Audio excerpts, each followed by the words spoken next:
Вы там в Следственном комитете. Что там такое? Ну, скоро буду.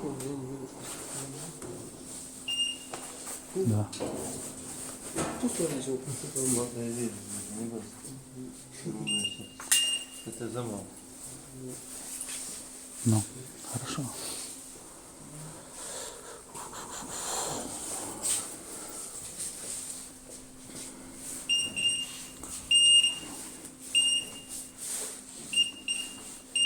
Походу долго снимать будут на видеокамеру.